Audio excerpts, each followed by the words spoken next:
पिछले एपिसोड में हमने देखा लुओ फेंग को उस शातिर सोल स्पिरिट ने अपना मास्टर बनाने से इनकार कर दिया और लुओ को चालाकी से मारने की कोशिश की, जिसका पर्दाफाश लुओ के अपने विंग स्पिरिट ने कर दिया और लुओ को सोल बाइंडिंग करने से मना कर दिया। लुओ ने अपनी विंग स्पिरिट से वहां की कोर एनर्जी कंज्यूम करने के लिए कहा, तब विंग्स ने जबरदस्त तरीके से वहां की एनर्जी कंज्यूम की, जिससे वो शातिर सोल स्पिरिट तड़प उठा और लुओ के विंग्स की ताकत अब पहले से 10 गुना ज्यादा हो गई थी। लुओ उन विंग्स को और ज्यादा स्ट्रॉन्ग बनाने के लिए वहां से चला जाता है और एक ऐसी खतरनाक जगह जाता है जहां उसको फर्स्ट ईरा के ट्रू गॉड जी फैंजी का यूनिवर्स सी मैप मिला, जो बहुत ही ज्यादा डिटेल्ड होता है, और साथ ही उनका इनहेरिटेंस टोकन मिला जिसमें उनके सारे ट्रेजर स्टोर थे। लुओ ने वो मैप अपने टीचर केओस सिटी लॉर्ड और ह्यूज एक्स के साथ शेयर करने का डिसाइड कर लिया। अब इस एपिसोड की शुरुआत भी वहीं से होती है जहां लुओ होंग अलायंस की उस मीटिंग में आया था जहां ह्यूज एक्स ने अपना सुप्रीम ट्रेजर सबको दिखाया। साथ ही ह्यूज एक्स ये भी कहते हैं कि लुओ की वजह से हमारे पास अब यूनिवर्स सी का एक बहुत ही शानदार मैप मिला है, जो कि हमारे होंग अलायंस के लिए एक वरदान से कम नहीं,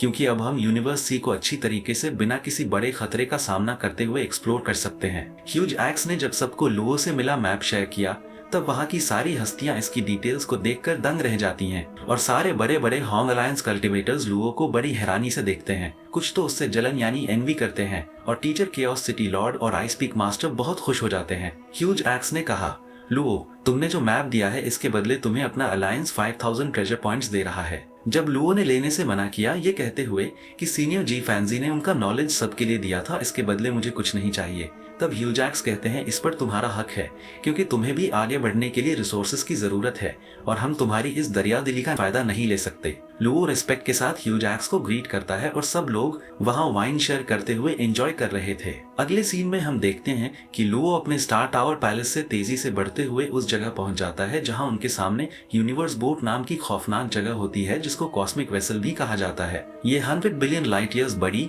एक स्पेसशिप जैसी खौफनाक जगह होती है। सबटाइटल्स में भले ही इसे एक आम जायंट स्पेसशिप लिखा हो, पर हम सब जानते हैं दोस्तों कि ये पूरे यूनिवर्स सी का सबसे खौफनाक डेंजर जोन यानी जेडाई है, जिसे यूनिवर्स बोट कहा जाता है। बाबाता अपना नॉलेज शेयर करते हुए कहती है कि यूनिवर्स बोट का ओरिजिन कोई नहीं जानता, फर्स्ट और सेकंड ईरा के पहले से ये मौजूद है। इसके आउटर पेरिफेरी में ही इतना एक्सट्रीम माहौल है जिसमें बड़े बड़े यूनिवर्स मास्टर्स मारे जाते हैं और अंदर के एरिया में तो अलग ही तबाही मचती रहती है। ये कंटिन्यूअसली आसपास से कियास एनर्जी अब्सॉर्ब करती रहती है, इसीलिए इसे कॉस्मिक वेसल भी कहते हैं। इसको देखकर लुओ यूनिवर्स बोट की तारीफ करता है और कुछ देर में वहां आइस पीक मास्टर के साथ वॉइड गोल्ड भी आते हैं, जो केओस सिटी लॉर्ड के छोटे भाई जैसे हैं, जिनको देखकर लुओ रिस्पेक्ट से ग्रीट करता है। लॉर्ड वॉइड गोल्ड कहते हैं, लुओ, जब से तुमने होंग अलायंस को मैप दिया है तब से बहुत सारे कल्टिवेटर्स इस जगह पर एक्सप्लोर करना चाह रहे हैं। मैंने भी इस जगह को देखा है और मैंने तुम्हें भी वही सलाह देना चाहता हूँ जो सबसे कहता हूँ कि यूनिवर्स बोट में एक्सप्लोर करना कोई आसान काम नहीं है। यहाँ पर हर कदम पर आपके सामने खतरों की बरसात है। आप एक पल के लिए रिलैक्स हुए और आपकी जान चली गई, इसलिए जब भी वहां जाओ तो हमेशा एकदम कॉशियस रहना। लुओ शुक्रिया करते हुए उनसे विदा लेता है और पहली बार यूनिवर्स बोट में एंट्री करता है। वहां पर जायंट आइस क्रिस्टल्स वाले प्लैनेट सामने आते हैं, जिस पर बाबाटा लुओ को आने वाले खतरों के बारे में पहले से अलर्ट करती रहती है। बाबाता ने कहा, लुओ, ये तो तुम्हारे रास्ते में आने वाले बहुत ही मामूली खतरे हैं। तब लुओ अपना फ्लेम सैंड कप एक्टिवेट करता है और उन जायंट आइस क्रिस्टल्स वाले प्लैनेट्स को पल भर में तबाह कर देता है। आगे बढ़ते हुए लुओ वहां की एक सबसे खतरनाक जगह पर पहुंच जाता है जिसे गॉड्स बेन स्ट्रीम कहा जाता है। उस स्ट्रीम में बड़े बड़े एस्ट्रॉइड्स नीचे की ओर तेजी से फ्लो हो रहे थे। लुओ जैसे ही उसमें छलांग लगाता है, उसको वहां पर एक टेरिफाइंग कल्टिवेटर यिनटियो देख लेता है, जो फर्स्ट रीइंकार्नेशन ईरा के एंसेस्ट्रल गॉड सेक्ट से बिलोंग करता है। उसने देखा और कहा, interesting human, gods bane stream में एक्सप्लोर कर रहा है और वो भी अकेले। यिनटियो एक स्पेशल लाइफ फॉर्म है जो बीस्ट गॉड पाथ पर कल्टीवेशन करता है और उसका एक क्लोन लावा डीमन गॉड लुओ पर बहुत ही बड़ा एस्ट्रॉइड फेंक देता है, जो उस स्ट्रीम में फ्लो करते हुए सीधे लुओ पर गिरने जा रहा था।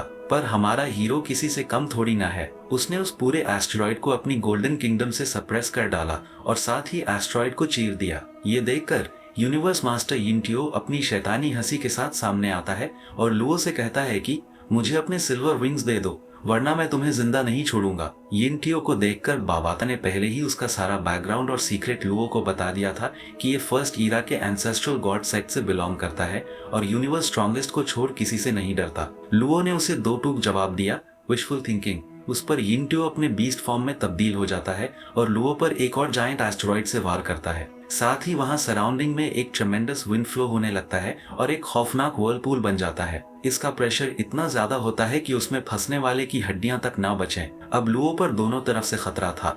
एक तरफ तो वो शैतान यिनटियो और दूसरी तरफ व्हर्लपूल। यिनटुओ कहता है, अब भाग के कहाँ जाओगे? मैं तो इस व्हर्लपूल की एनर्जी से वाकिफ हूँ, पर तुम तो इसमें जलकर राख बनने वाले हो। और वो लुओ पर एक जाइंट एस्ट्रॉयड फिर से फेंक देता है और अपने डोमेन से उसको अटैक करता है। पर लुओ ने भी एक एस्ट्रॉयड को उठाकर यिनटुओ पर फेंक दिया था, जिसके टक्कर से वहां पर पूरी तरीके से तबाही मच गई थी। लुओ समझ जाता है कि इसने भी वही कल्टीवेशन की है जो मैंने एंसेस्ट्रल गॉड सेक्ट में की थी, यानी बीस्ट गॉड पाथ, और इसके साथ मुकाबला आसान नहीं होने वाला। उधर से यिनटुओ अपनी पूरी ताकत लगा रहा था और इधर से लुओ अपनी पूरी ताकत से उनको डिफेंड कर रहा था। एक समय ऐसा आता है जब लुओ यिनटियो पर अपनी मून ब्लेड से वार करता है, जिससे यिनटियो दूर जाकर गिरता है, पर लुओ उसको हावी होने का मौका ही नहीं दे रहा था। अब यिनटियो को बहुत गुस्सा आया तो वो अपनी डिवाइन एबिलिटी से वार करने लगा, पर लुओ के सामने उसकी एक नहीं चलती। अब लुओ सोचता है कि मैं अपने गोल्डन किंगडम की स्ट्रेंथ को सप्रेस कर रहा हूँ, क्योंकि इसको देखकर और भी तगड़े कल्टीवेटर्स यहाँ आ सकते हैं, और अगर उनकी नजर मेरे स्लेयर वू विंग्स पर पड़ी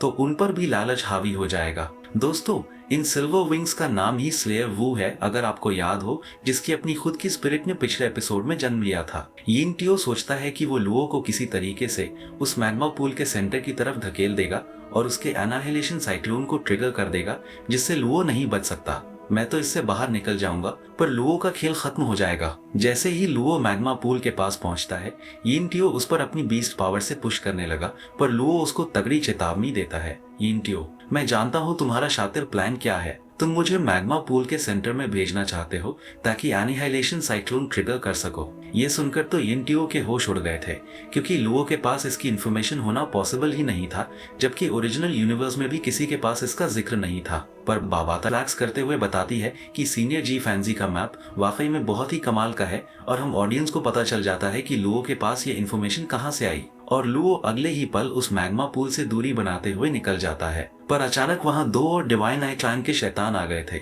जिनमें से एक ने 3 बहुत ही बड़े एरोज से लुओ पर अटैक कर दिया था, जिसे लुओ फुर्ती से डॉज कर लेता है। यिनटुओ ये देखकर हंस रहा था और लुओ सोच रहा था, क्या किस्मत है, मैं आज ही यूनिवर्स बोर्ड पर आया हूँ और आते ही मेरे सामने 3 यूनिवर्स मास्टर लेवल के दुश्मन खड़े हैं। इतने वास्ट यूनिवर्स बोट में इन तीनों को क्या यही जगह मिली थी? और तभी हमें उन दोनों दुश्मन कल्टीवेटर्स का असली चेहरा दिखाया जाता है, जिसे देखकर पूरे होश उड़ जाते हैं, क्योंकि इनमें से लेफ्ट साइड वाली कोई आम मास्टर नहीं, बल्कि डिवाइन आई क्लैन की सबसे खतरनाक और डेडली फीमेल कल्टीवेटर वूहन मास्टर है, और उसके साथ खड़ा है अल्टीमेट आर्चर जियान ही मास्टर। और इसी पीक क्लिफहैंगर मोमेंट पर ये एपिसोड खत्म होता है। दोस्तों, अगर आप इसी तरह की सटीक और हार्डकोर एक्सप्लेनेशन चाहते हैं तो चैनल को सब्सक्राइब करना ना भूलें। इस बैटल में आगे क्या होने जा रहा है देखने के लिए मिलते हैं नेक्स्ट एपिसोड में। तब तक के लिए टेक केयर।